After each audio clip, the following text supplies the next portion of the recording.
Okay guys, just want to cover a few things on our new harnesses here.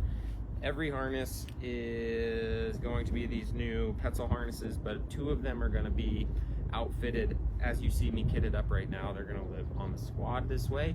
Our hope is that this allows a couple of things. First of all, rescuers coming off of the squad can put these on and be ready to do a number of things without having to think about the components they need to go over the edge.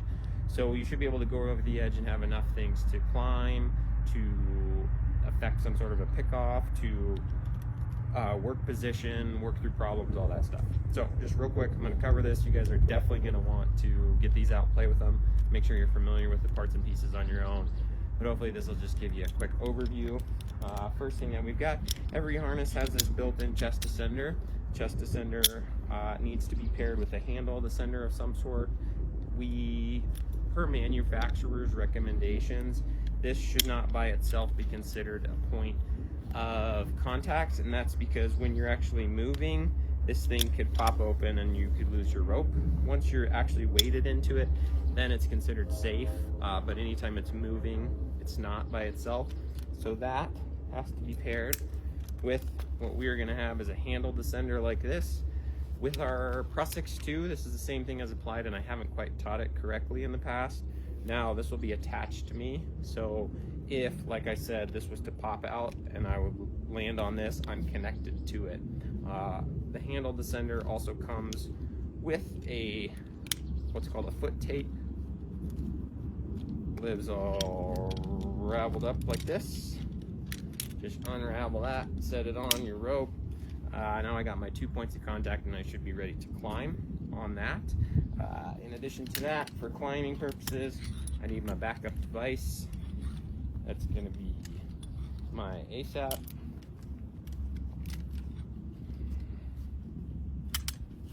So with this, I'm ready to do some climbing. Get that nice and tight. I'll take the swing out of this. Foot goes in the tape.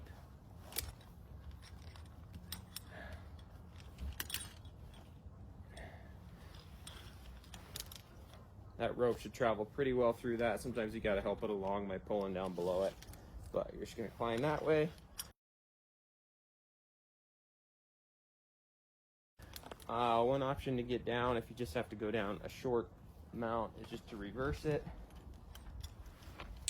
Understand that this technique does take some practice and may need some explanation if you've never done it before. One other thing that should be noted is your ASAP needs to stay above your waist. That's just for fall factor purposes, so don't allow that to get way below you and hang down here. That's not acceptable. Keep it above your waist. Good way to do that is always make sure your hand's below it, so that as you move up, it'll kind of clue you in. Touch that, you can slide it up. So that's climbing on our Croll and our handled ascender.